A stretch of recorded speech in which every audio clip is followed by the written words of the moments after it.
I think the next question that I'll try to ask Norvell at some point, which will have a lot of presumption baked into it, it will just be like, you've discussed that you're evaluating things and you've got a plan. How receptive has A.D. Alford been to that plan and giving you the support you need to execute it?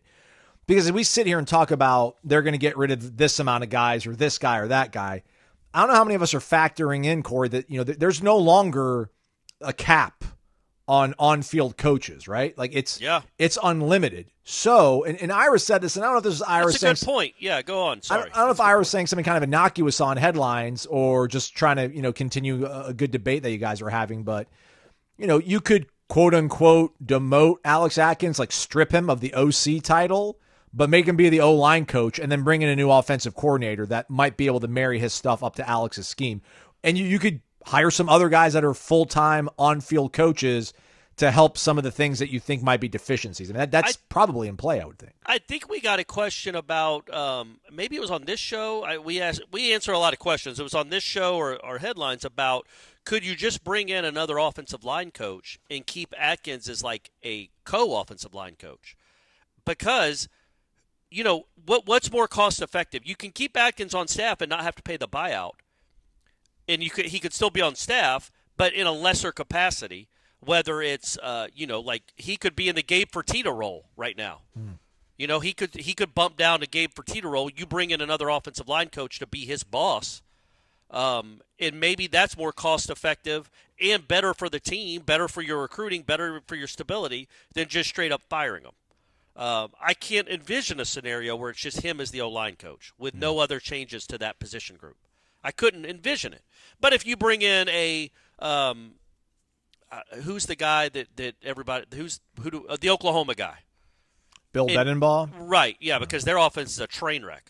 So maybe that's not the best example, but somebody with a great track record. He does have a great track record. I mean, they usually have a pretty darn good offensive line. Very recently, too, like they put guys in the league. And you say, okay, you just got fired. We'll pay, get whatever, somebody that's looking for a job. We'll pay you $800,000, not just because you believe in them. We're going to pay you $750,000 to be our O-line coach. The pyramid works like this. You are Alex Atkins' boss. You are in control of who plays. You are in control of the way we teach. Alex Atkins goes by your plan. But, obviously Alex Atkins makes more than you. And if Alex Atkins doesn't like that situation and feels disrespected, well, then Alex Atkins quits and you don't owe him anything.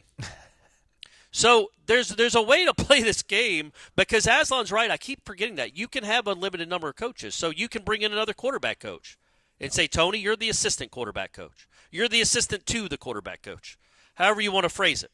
And Alex, you're the assistant to the new offensive line coach. And that saves you from having to pay, $8 million in buyouts for these assistant coaches because they're on your staff. You're getting use out of them.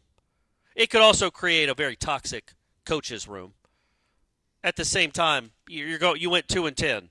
So who cares if it's toxic? Can't be any worse. And you're still making $650. I mean, who's the lowest paid assistant on this staff? I would think it's Randy Shannon, but it could be Chris Thompson.